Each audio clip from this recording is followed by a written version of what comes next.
Bienvenidos a Cuscaya Podcast, un podcast sobre el quechua como lengua, cultura y cosmovisión andina de las poblaciones indígenas originarias, campesinas y generaciones de quechuahablantes en las ciudades y en la diáspora.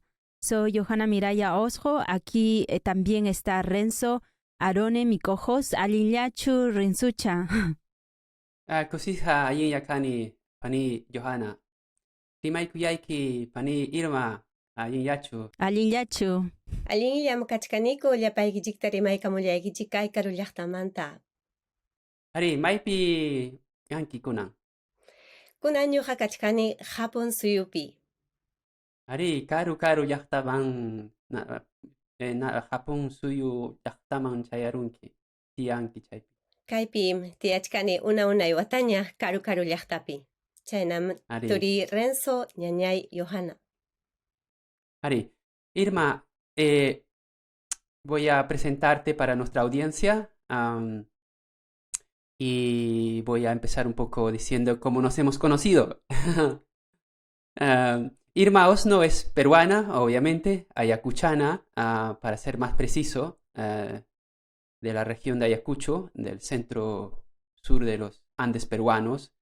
Ella es cantante quechua y toca un instrumento muy bello, tradicional, conocido como chinlili, de los pueblos de Chuschi y Sarwa, localizados en el valle del río Pampas, en el centro sur de Ayacucho.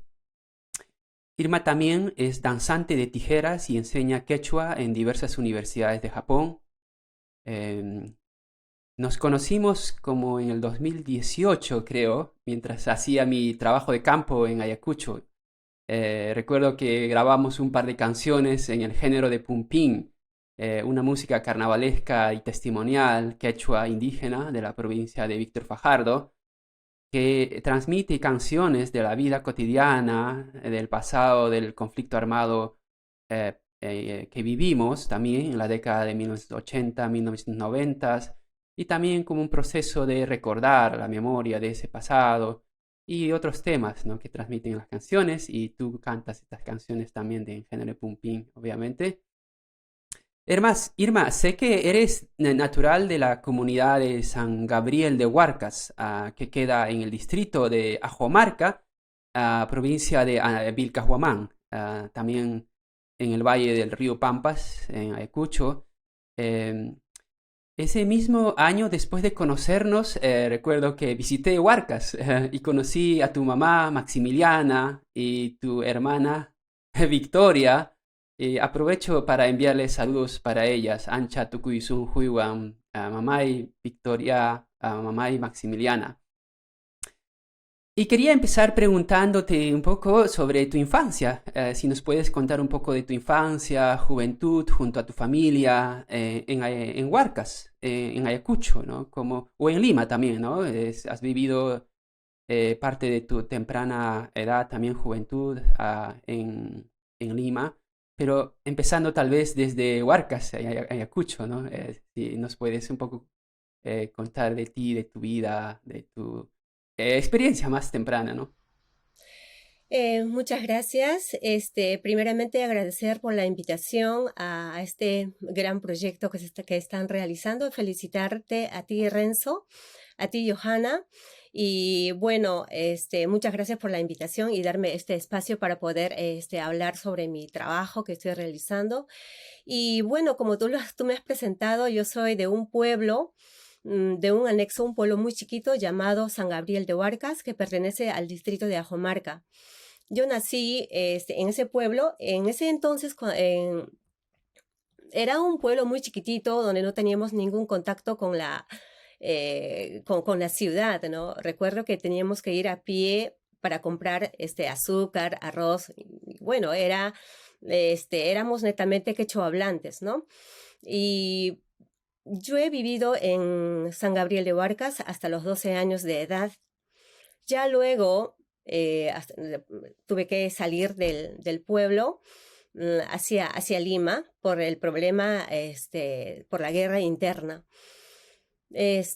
Bueno, yo he nacido en ese pueblo y lo he pasado muy bien. Creo que todo lo que tengo ahora es porque he vivido, he aprendido, he bebido de la cultura de ese pueblo, ¿no? Hasta los 12 años, toda la infancia, ¿no? He pasado allí. Y todo lo que tengo ahora, todo lo que hago ahora es porque me ha sellado, ¿no? Me ha sellado la cultura, la música, el idioma, las danzas. Y lo he pasado muy bien en ese sentido. Por supuesto que teníamos muchos problemas, otro tipo de problemas, pero lo he pasado muy bien y tuve que emigrar a Lima, como les decía hace un momento. Y ya en Lima, a los 12 años todavía era niña, siempre recordaba mi pueblo, ¿no? Cuando llegué a Lima no sabía hablar castellano, o sea, mi lengua materna es el quechua. He llegado a Lima solo hablando quechua. Tardé un año para aprender bien el español. Siempre tenía esa añoranza por mi pueblo, por mis cosas, por mi tradición. Y entonces ya en Lima, no sé si puedo seguir continuando ya mi vida un poco en Lima. Había ayacuchanos también que habían salido igual que yo. Yo llegué a Lima, primero me instalé en San Juan del Lurigancho. Viví un año allí. Luego viví en La Victoria. Estudié también allí. Mientras estaba en Lima, nunca he dejado de querer algo propio, algo que era mío, ¿no? Como todo migrante o inmigrante, cuando va a otro territorio, en sus momentos de tristeza, en sus momentos de sufrimiento, siempre recuerda lo suyo, ¿no? Igual yo recordaba mis canciones, mi familia, el paisaje, las danzas, las fiestas. Y no solamente era yo la que pasaba ese tipo de situación. Había muchos ayacuchanos en Lima, en muchos distritos de Lima, en Comas, en San Juan del Lurigancho, en Villa El Salvador. Entonces, siempre ellos se reunían para hacer fiestas, ¿no? Para celebrar ciertas fiestas del pueblo, pero en Lima. Entonces, yo también participaba, porque me gustaba mucho. En mi familia, ¿no? Cuando en Huarcas, mi familia hacía música. Mi padre era arpista, mi mamá era cantante y bailarina de Navidad. Entonces, siempre me ha inculcado, siempre ha habido música en mi pueblo, en mi casa. Entonces, yo también bailaba. Y ya en Lima, cuando nos reuníamos con la gente, me hacían bailar, ¿no? Y me hacían cantar. Y yo feliz, ¿no? Y eran momentos muy felices en Lima, ¿no? A pesar de todo lo que pasábamos. Creo que he vivido y siempre ha estado la música conmigo, ¿no? La música, el quechua. Cuando hablamos en quechua con los paisanos, nos reíamos, hacíamos bromas, llorábamos en el quechua, ¿no? Y añorábamos, recordábamos lo que pasábamos, lo que hacíamos allá en el pueblo. Y bueno, y así me instalé en Lima a partir de los 12 años de edad. Muchas gracias, Irma, por contarnos esta historia. Y yo me preguntaba si ustedes también de tu pueblo tiene asociaciones en Lima. Por ejemplo, mi pueblo, por ejemplo, es Centro del Pueblo. Y también tenemos asociación que lo llamamos más como locales, ¿no? Donde a veces realizamos festividades culturales donde todos los domingos nos juntamos. O a veces, no sé si es lo mismo también en tu pueblo. ¿Tiene también su local? Sí, tiene un local propio que está en Chorrillos. Y también los huarquinos hacen sus asambleas, sus reuniones, sus fiestas, ¿no? Es una comunidad organizada también en la ciudad. Qué bueno. Entonces, nos gustaría que nos cuentes un poco más cómo empezaste a cantar, dónde fue que empezaste a cantar un poco la historia de ti y la canción, ¿no? No sé, muchos de nuestros paisanos a veces empiezan a cantar desde nuestros pueblos, ¿no? Donde habían las caminatas largas que se hacían. Entonces nos gustaría saber más cómo empezó ese camino en tu vida. Bueno, como mencionaba hace un momento, en mi casa siempre ha habido música. Mi padre, mi madre, y como mencionas, ¿no? Yo creo que en los Andes la música es parte de la vida cotidiana. La música es infaltable en todo momento, en todo, ¿no? Hay música. Hay música cuando alguien se muere, hay música en los cumpleaños, hay música en todo, ¿no? Entonces, yo naturalmente, como muchas ayacuchanas y muchos ayacuchanos también, naturalmente he aprendido la música.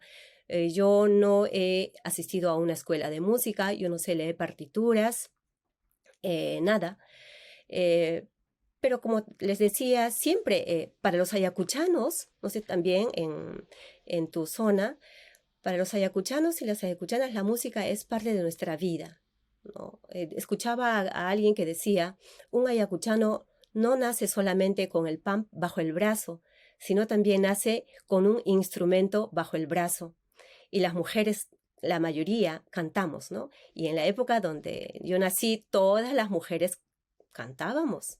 Era algo muy natural. Entonces, en mi caso también, ¿no? Es algo muy natural. No es que haya aprendido en una escuela la música.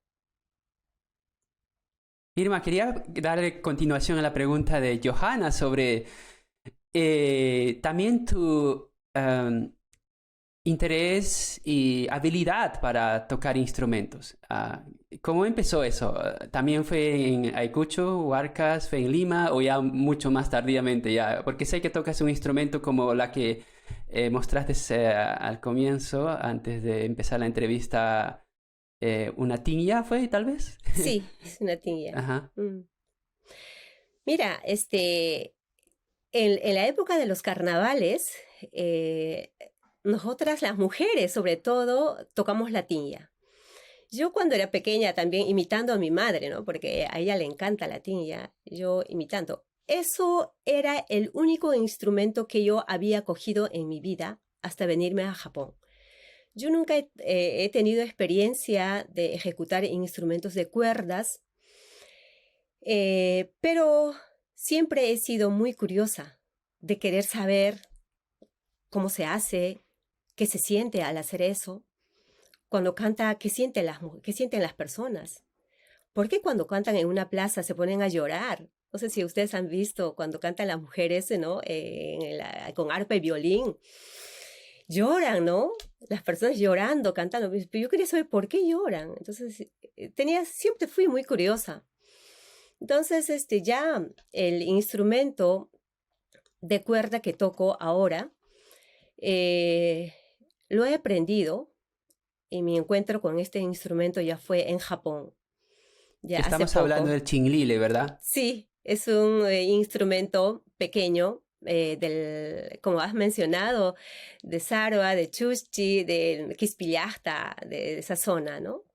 Entonces, yo por casualidad encontré este instrumento aquí en Japón, ¿no? Un instrumento que un músico había traído, es un chiquitito, voy a mostrar. Es como una guitarrita pequeña, ¿no? Sí, es como una guitarra, como ukelele, no sé si conocen, instrumento de Japón. Claro. De Hawái, sí, pero tiene otro sonido. Este es el original que la persona que había traído lo había dejado en su casa. Entonces, por curiosidad, yo empecé a hacer sonar, a ver cómo suena, ¿no? Y bueno, así empezó poco a poco. Me costó muchísimo en aprender hacer una melodía, pero después con el esfuerzo, con el empeño, creo que logré hacer algo, ¿no? Sí. Sé que este episodio se llama El viaje de Chinglili, así le hemos puesto de título. Entonces es como un poco de tu trayectoria de vida, ¿no? Casi como doble migración, ¿no? Una migración interna desde Huarcas y probablemente también una doble migración interna a nivel Perú, ¿no? Primero de Huarcas a Huamanga, la capital de la ciudad de Ayacucho, y después a Lima. Y después empiezas una inmigración ya más transnacional, ¿no? Como irte a Japón. Am, ¿Cómo fue ese proceso, digamos, de pronto te fuiste a Japón como junto con el Chinglile y descubres que tan lejos viviendo tienes toda esta nostalgia, ¿no? Y todos tenemos, quienes vivimos diaspóricamente en el mundo entero, los quechuas como nosotros, tenemos esta ah, eh, emoción, afecto, nostalgia, ¿no? Por nuestras fiestas, música, familia, la tierra, la comunidad, etc. Entonces, sí, tal vez sí puedes contarnos un poco ese proceso de migración, ¿no? Que has vivido, ¿no? Y cómo llegar a Japón, cómo fue ese proceso inicial, cómo ha sido para ti también lidiar, ¿no? Con el idioma mismo, ¿no? Con el japonés.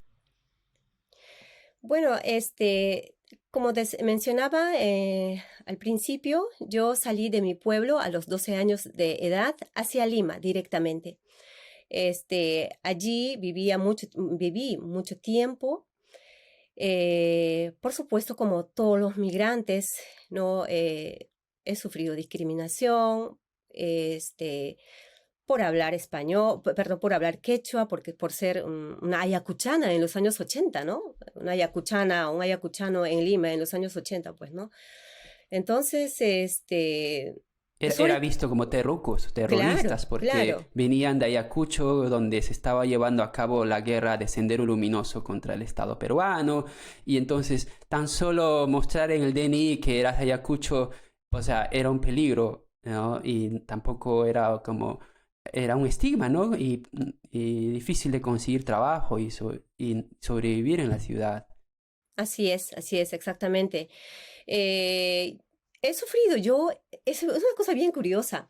O sea, esa discriminación lo he sentido en los pueblos jóvenes, como llaman, ¿no? Donde estuve, ¿no? Pero ya después de un año, me fui a una casa donde mi hermana trabajaba como empleada de hogar.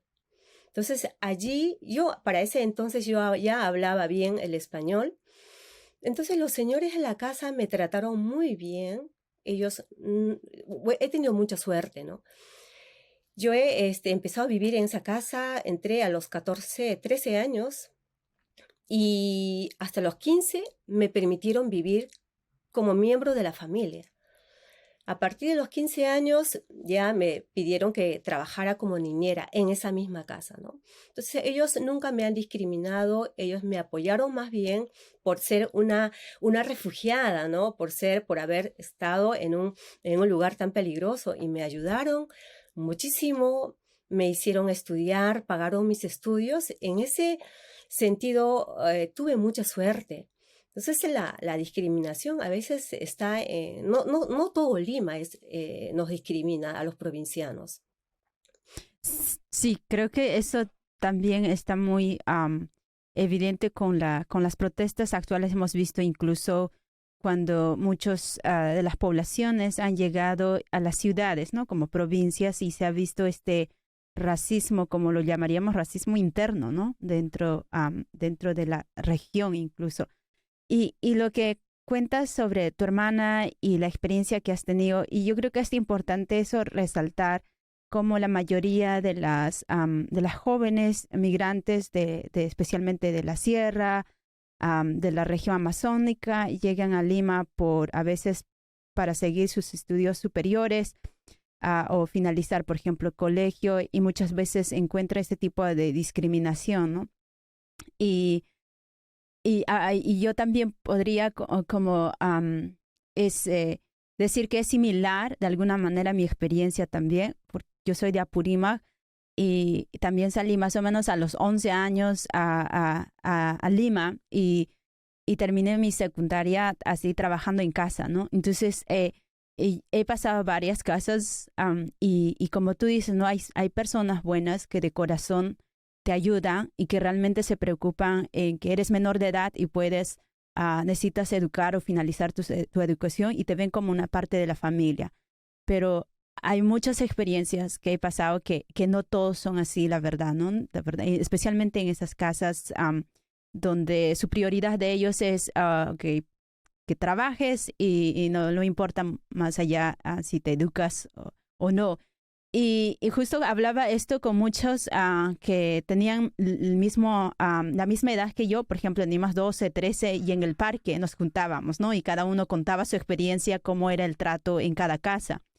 Y muchos de nosotros, claro, ni nos pagaban, ¿no? Porque obviamente teníamos comida y casa y éramos menores de edad, pero el trabajo era desde las 6 de la mañana hasta las 10 de la noche, ¿no? O sea, entre las horas íbamos al colegio, pero y como jóvenes tenemos tanta energía y queremos esta noción de satisfacer a la persona, ¿no? O sea, por ejemplo, me acuerdo con mis amigas hacíamos, sí, tu patrón está feliz, no. Entonces haces todo lo posible para que esté feliz. Y como que sí que enfrentamos eso como jóvenes, todos estos diferencias, pero también, como tú mencionas, hay personas también buenas, ¿no? Que realmente sí ayudan, ¿no? Y que no simplemente sacan provecho porque son mujeres o menores de edad. Y más bien, gracias por contarnos eso. Y a mí me gustaría saber, por ejemplo, tu transición hacia Japón, por ejemplo, no sé, las danzas sobre tijeras. No sé cómo fue tu experiencia de hacer música y danza en Japón, si nos puedes contar un poco más quizás sobre ello. Bueno, gracias por compartir también tu experiencia. Qué bueno que te haya recordado, que te hayas, ¿no? Casi la misma edad hemos salido de nuestros pueblos, ¿no? Bueno, como decía hace un momento, yo siempre soy una persona bastante curiosa, ¿no? Siempre he querido saber lo que siente, lo que piensa el semejante, el otro. Yo estoy casi, en Japón estoy casi por casualidad. Yo nunca he soñado venirme a Japón, que quiero irme a Japón, quiero estar ahí. No, sé que existía, sé que estaba en Asia y estaba, estaba aquí, era una isla. Eso es lo único que sabía cuando estaba en Perú, ¿no? Por casualidad, yo conocí a un músico, un guitarrista que había ido a Perú a aprender música ayacuchana, aprender guitarra ayacuchana específicamente con los grandes maestros, ¿no? Con Raúl García Zárate, Manuel Chaprado, etcétera, ¿no? Entonces, yo lo conocí por casualidad en una tienda de cassettes que todavía se vendía en esa época. Y congeniamos, ¿no? Yo cantaba y también para ese entonces en Lima yo hacía ya bailes de Ayacucho. Yo pertenecía a este elenco llamado Ballet Folclórico Ayacucho, cuyo director es el profesor Magno Valle. Entonces yo danzaba allí, ya hacía la danza y la música ya de otra manera. Antes hacía como grupo, como en comparsa salíamos, ¿no? Pero en este grupo, Ballet Folclórico de Ayacucho, ya fui aprendiendo un poco la técnica, ya aprender y estudiar un poco más sobre cada danza, ¿no? Entonces yo estaba metida en ese mundo y además me hacían cantar y aquí empecé a bailar el pumpín. Me encantó, sí, aquí el primer encuentro con el pumpín fue un episodio muy, muy interesante, pero eso no lo puedo contar ahora, pero cuando empecé a bailar el pumpín fue en este grupo, el Ballet Folclórico Ayacucho, ¿no? Y era feliz, y el profesor también estaba feliz porque yo cantaba en quechua, yo era la quechua hablante y yo estaba feliz, ¿no? Y en este trayecto de andar con danza, en música, conocí a este japonés, y congeniamos bastante, ¿no? Y bueno, me invitó para venirme acá, sin saber nada. Pagó todo para mí. Para ese entonces yo ya estaba trabajando en un colegio de Lima. Yo en realidad tengo otra profesión, aparte de ser cantante y danzante. En realidad soy educadora. Soy egresada de la Normal de Monterrico. Entonces yo estaba ejerciendo mi profesión en Lima, ya estaba trabajando 7 años, pero conocí a este japonés y me invitó para venir acá, entonces sin pensarlo 2 veces me vine, ¿no? Sin saber nada del idioma, no sabía nada, ¿no? Recuerdo que en el aeropuerto me enseñó una palabra que en japonés se dice konnichiwa, eso significa buenos días. Esa es la única palabra que me enseñó en el aeropuerto aquí en Narita, ¿no? En Japón, en Tokio. Y bueno, fue un segundo choque, ¿no? Un primer choque fue en Lima. Y sufrí bastante, por supuesto, un año lidiando con la gente, con las nuevas, las dificultades, las nuevas cosas que aprender. Y aquí igual, ¿no? Pero aquí, felizmente, también he tenido suerte, he llegado a casa de unas personas que habían tenido contacto ya con Perú en los años 80. Entonces ellos ya sabían cómo éramos los peruanos, cómo era Ayacucho, sabían toda la historia, y llegué a casa de ellos. Entonces me trataron muy bien, me ayudaron bastante y estuve como 2 años sin hacer casi nada, ¿no? Era un momento de shock, o sea, había llegado a un lugar donde no conocía a nadie. Bueno, la persona que me trajo estaba conmigo, pero siempre estaba con su música, entonces yo tenía que salir sola adelante, ¿no? Y tuve que lidiar con todo, con la nueva forma de vivir, nuevo idioma. Y aquí, cuando tú te vienes a otro país, sobre todo a Japón, que está muy, muy lejos de América, tienes que cambiar tu esquema mental primero. Yo tuve que hacer, ¿no? Ese esfuerzo. Yo no puedo pensar como yo pienso aquí. Yo tengo que pensar, o por lo menos tengo que entender cómo piensan aquí. Es muy diferente la vida aquí de Japón con nosotros, ¿no? Entonces, fue un cambio de esquema mental, y gracias a ese alejamiento de mi pueblo, que he tomado más interés en la propia cultura, en el idioma, en la música, en la danza, en todo, ¿no? Entonces, cuando he llegado aquí, yo no sabía quién era, no sé, ¿qué voy a hacer aquí? ¿Qué voy a hacer aquí? Yo no hablo japonés, no puedo hacer nada. Pero entonces fueron 2 años de estudio interno también, ¿no? Y ver a mi pueblo desde otro punto de vista, de ver la vida peruana, ¿no?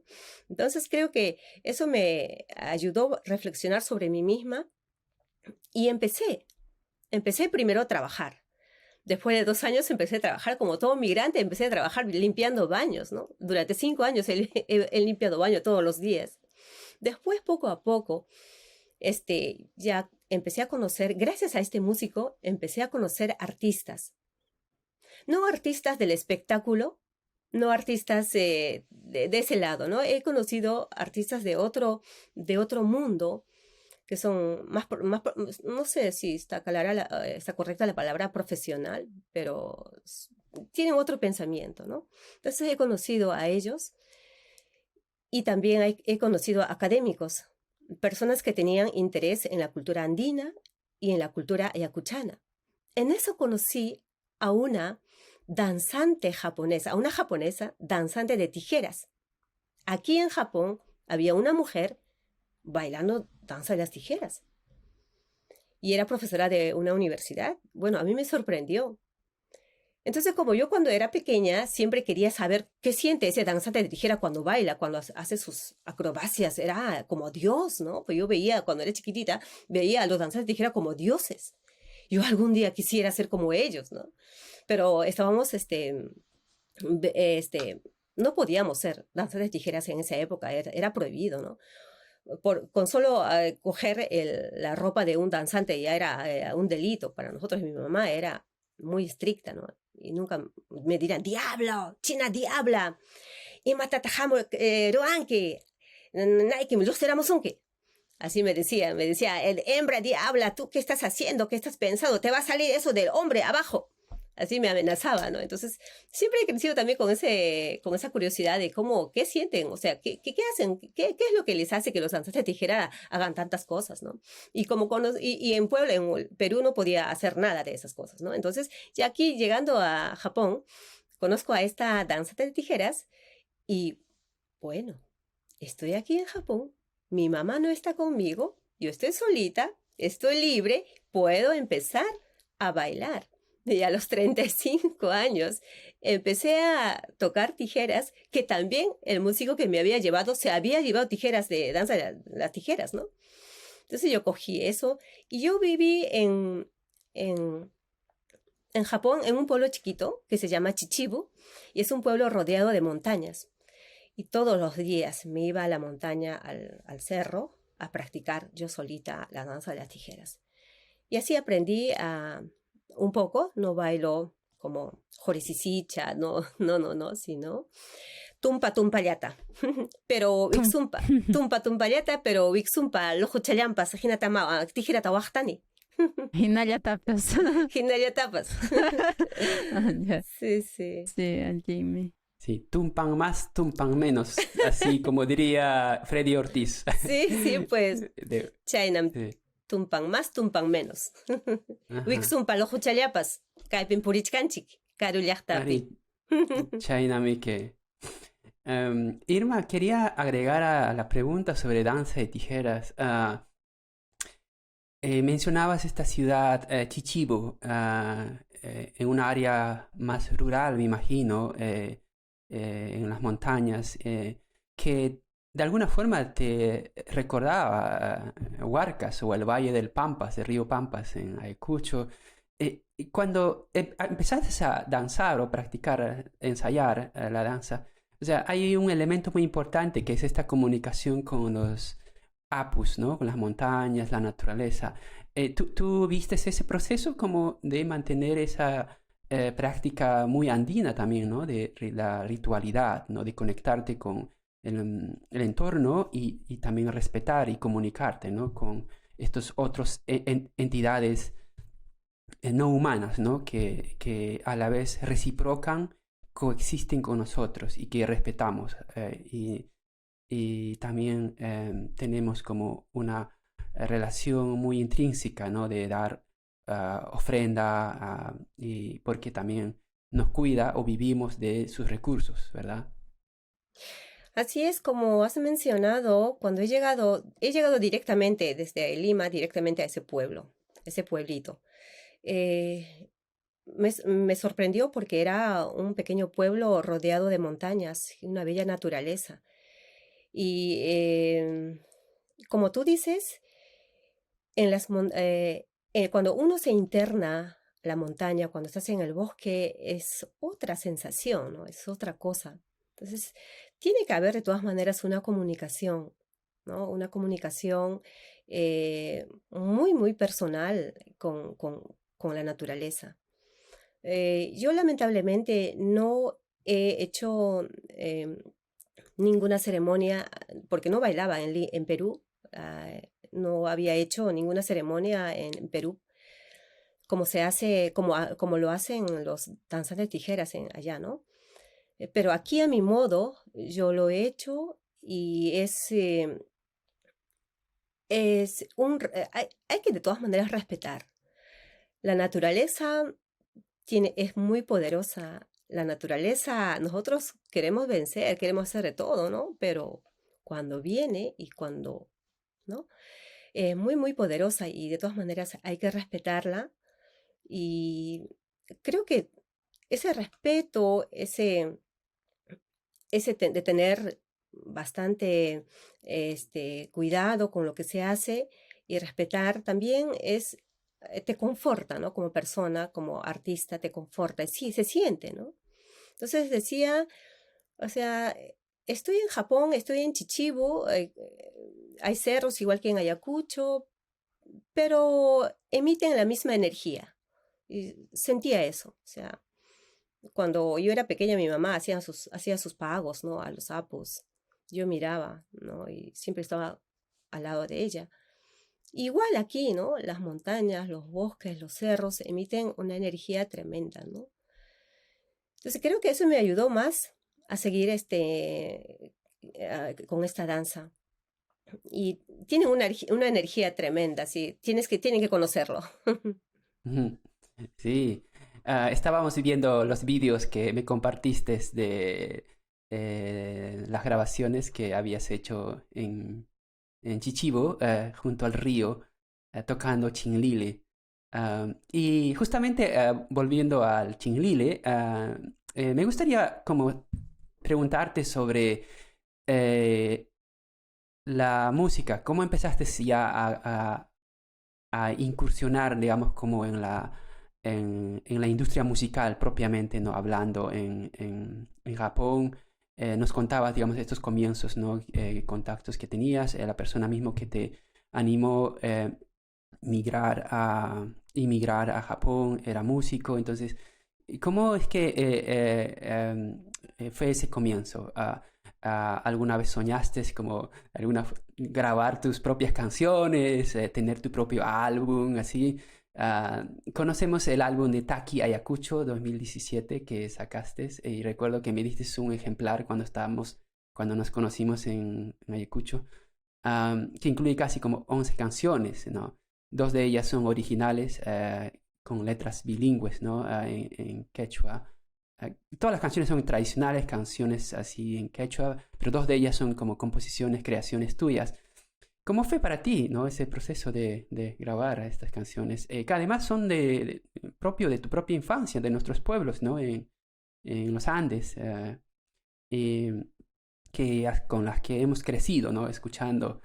ah, y sí, eso sí nos puedes explicar un poquito más. Tu pregunta sobre mi incursión a la música. Como decía, la música siempre ha estado conmigo, ¿no? Siempre he hecho música. La música para nosotros los escuchanos, hacemos música, no solamente, en general no hacemos música para un auditorio. En realidad hacemos música para nosotros mismos. O sea, cuando estás solo cantas. Cuando te vas a pasear a las ovejas cantas o tocas algún instrumento. O sea, la música yo lo veo no desde el lado comercial o que tengo que vender, tengo que preparar discos y vender no, es tener mucho público. No, ese no es mi interés en primer lugar. Yo, la verdad, sinceramente, yo trabajo para la música, porque es parte de mi vida, es parte de mi experiencia, es parte de mí, ¿no? Entonces, bueno, como esos 2 años estuve sin hacer nada, pero reflexionando mucho sobre mí, sobre la música también, sobre la cultura, he tenido la oportunidad de encontrar este pequeño instrumento, chinlili, y empecé a tocar, ¿no? Y fui invitada por algunos músicos, artistas, para participar un poquito, ¿no? En sus eventos. Y la gente se sorprende porque nunca habían visto un instrumento tan chillón, que diga chinlin, chinlin, chinlin, ¿no? Y la voz de una mujer andina es alta, ¿no? Tampoco mi voz no es una voz melodiosa, así para salón, sino es una voz un poco diferente, ¿no? Entonces, eso les llamó la atención, porque antes de eso, los japoneses tenían la idea de que la música andina es el Cóndor Pasa, Vírgenes del Sol, una mujer cantando, ¿no? Con una voz muy melodiosa, una soprano, ¿no? Pues cuando escucharon mi voz, decían, oye, no sabía que existía música andina así. Era una novedad para ellos, ¿no? Entonces creo que ellos se pasaron la voz entre los artistas y así fui siendo invitada por muchos. Lamentablemente no participo en los espectáculos, ¿no? Eso no, sino es un mundo más pequeño, ¿no? Entonces, tampoco no soy famosa, ni pretendo ser famosa, pero como te digo, el mostrar lo propio, el mostrar lo íntimo y poder compartir eso con otros es muy, muy gratificante. O sea, no es por algún objetivo, por algo material, sino por un encuentro, un compartir, un intercambio con otras personas. Y eso también era una forma de aprender de ellos, ¿no? De saber cómo pensaban, de cómo vivían los japoneses, cómo mantienen ellos también su tradición, su cultura. Japón es un país espectacular en el sentido de que ellos mantienen su cultura, su tradición, a pesar de este mundo tan moderno, ¿no? Japón es un país muy moderno, pero a pesar de eso ellos guardan, ¿no? Muy bien sus tradiciones. Entonces yo aprendí mucho de eso, ¿no? O sea, no tengo por qué vender, no tengo por qué negociar la música, es algo de nosotros, muy propio de nosotros, ayacuchanos andinos, ¿no? Entonces, ya sí conocí muchos músicos y ya empecé a cantar poco a poco, no muchas veces, pero salía 3, 4 veces al año. Y un tiempo, Shin Sasakubo, que es un guitarrista capo, él, me encanta su música, me invitó a grabar un disco, un álbum, en el año 2013, me invitó a hacer un álbum de dúo. Y este álbum es el primer álbum que he sacado aquí en Japón junto a Shin Sasakubo, ¿no? Es un álbum bastante peculiar también. Hay arreglos de Shin, todas las músicas son arreglos de Shin, es música tradicional también, hay música yakuchana. Aquí hay Rumi Sonjo, Vidalia y Vida, Coca Quintucha y varias músicas, Huaynos, Jaira de Andamarca, etc. Entonces ya más con este disco ya el mundo se abrió un poco más, ¿no? El mundo de la música. Y así, como decía, conocí varios músicos. Entonces yo dije, ¿no? Shin es excelente tocando la música yakuchana, él es un capo, ¿no? Pero quisiera también trabajar con otras personas, conocer a otros músicos. ¿Cómo hago? ¿Cómo hago? ¿No? Estaba pensando y se me ocurrió una idea, ¿no? ¿Y qué tal hago música ayacuchana con músicos que jamás hayan tenido contacto con la música andina? O sea, yo canto y ellos me acompañan a su modo, a su manera, porque es muy difícil que un extranjero aprenda tal como es una música de tal región, de otro lugar. O sea, una música, por ejemplo, un japonés, Shin es excepcional, él es, dejándolo a él, ¿no? Es muy difícil de que un japonés aprenda como un ayacuchano, ¿no? Entonces no podía tampoco enseñarles cómo tocar la guitarra, cómo tocar tal cosa, porque no he estudiado música, ¿no? Entonces se me ocurrió, ya, yo voy a cantar y ustedes tocan como quieran. Contraté a un señor de tuba, a un percusionista y a un violinista. Y grabé este álbum que se llama Taki Ayacucho. No, eso salió en el 2017. También incluye temas tradicionales, como mencionabas hace un momento. Hay también carnaval de la mar, hay también música huancabelicana. De Apurímac todavía no, no la tengo, pero algún día quisiera. Y salió este disco que se llama Taki Ayacucho. Y el primer disco se llama Ayacucho Para. Esa es la idea de Shin, ¿no? Y tengo 2 discos aquí en Japón, materiales que he producido.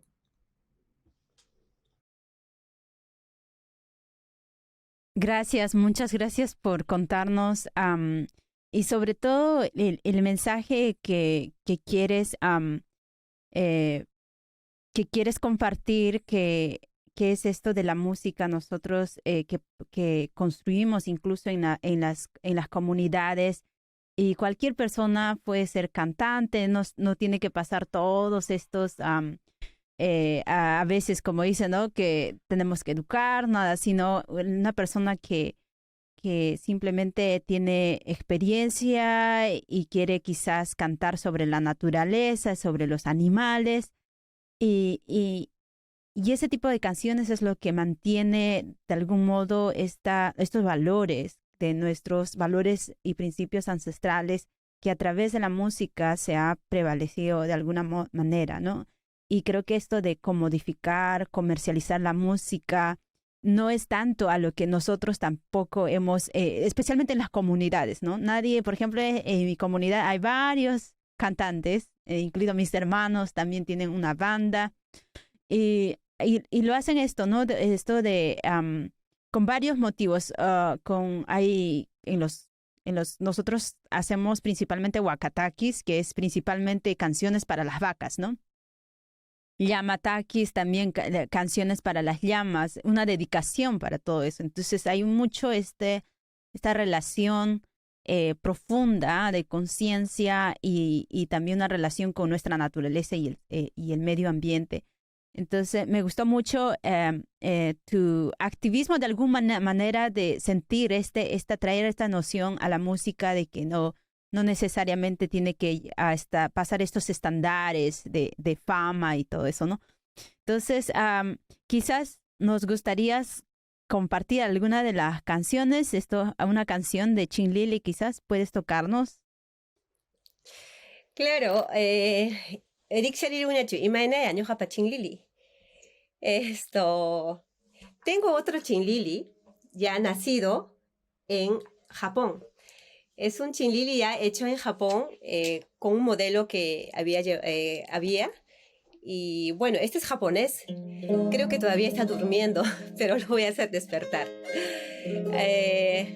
Entonces, bueno,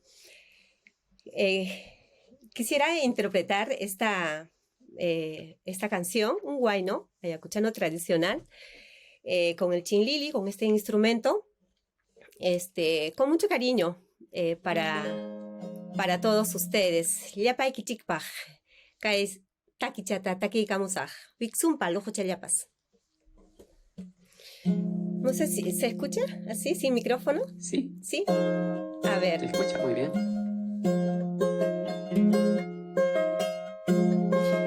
Urjupi hasapi, purij challay, may piñaraj kanki, chay piñaraj kanki. Yunapa wasimpicho, alpapa sunjumpicho.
¡Wow! ¡Bravo!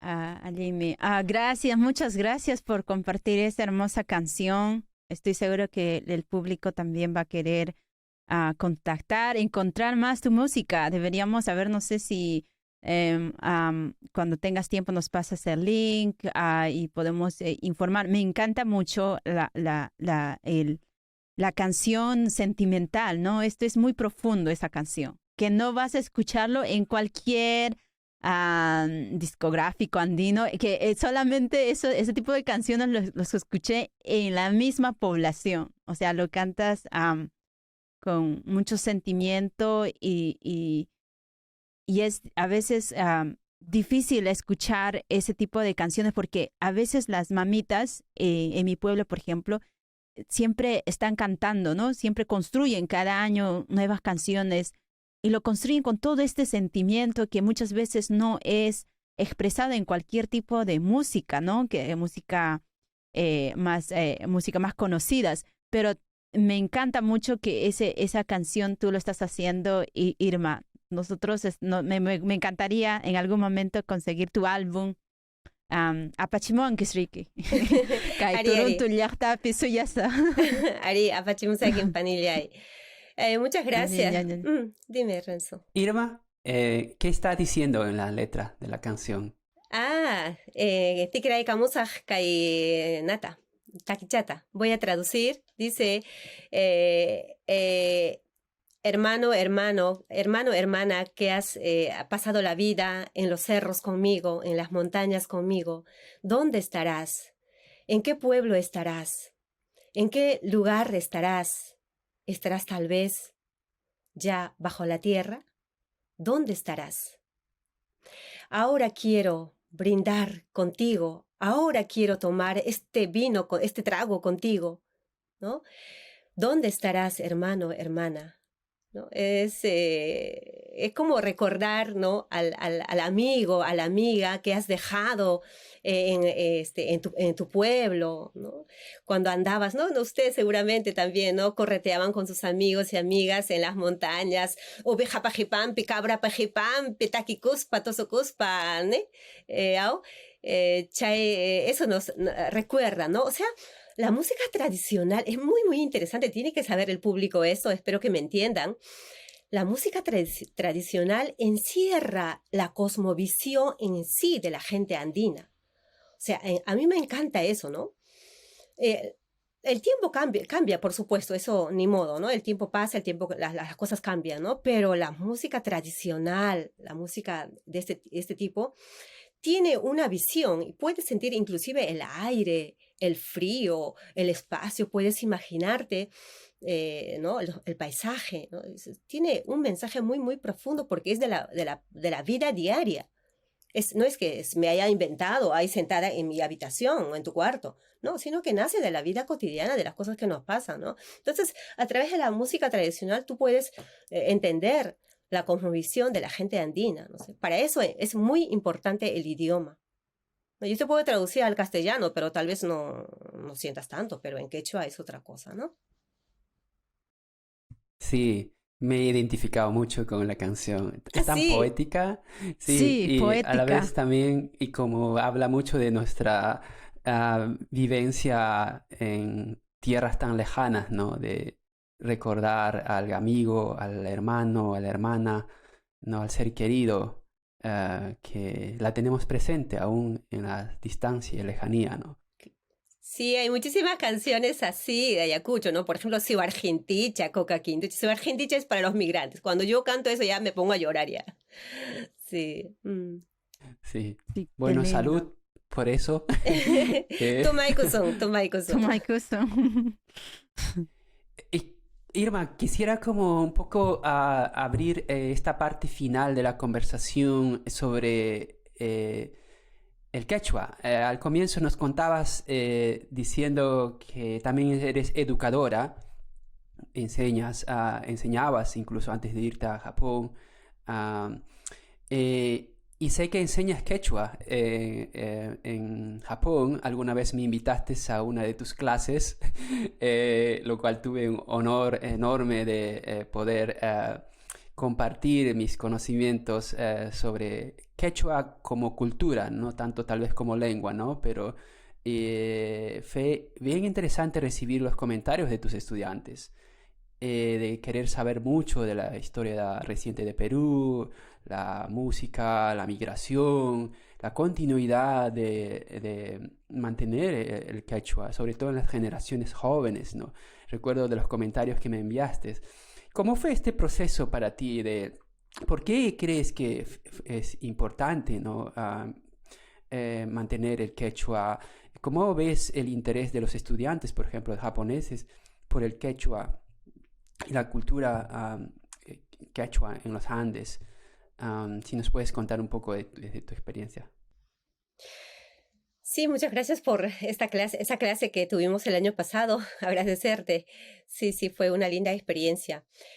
Mira, yo En primer lugar, lamentablemente, en Japón no hay una escuela o una asociación seria del idioma quechua. Casi no hay documentos, no encuentras libros. Solamente conozco a un profesor japonés ya bastante mayor que había sino había publicado unos folletos sobre los sufijos de quechua, ¿no? Ese es el único material que conozco aquí en Japón. Me parece que en Estados Unidos hay mucho material, ¿no? Pero aquí en Japón casi no hay materiales sobre quechua. Entonces, yo en primer lugar empecé a trabajar en algunas universidades como profesora de español. Me contrataron como profesora de español. Y yo no quería ser una profesora tradicional, ¿no? No, o sea, hacer una cosa diferente, ¿no? Al principio estaba un poco, ¿cómo hago? Lidiando, mirando, observando, ¿cómo podría hacer para que la clase sea más interesante? Entonces se me ocurrió hablar un poco de Perú, sobre la cultura, sobre la comida, y resultó muy bien eso, ¿no? Y luego se me ocurrió decir, ¿por qué no les doy, o por qué no les hablo algo de quechua?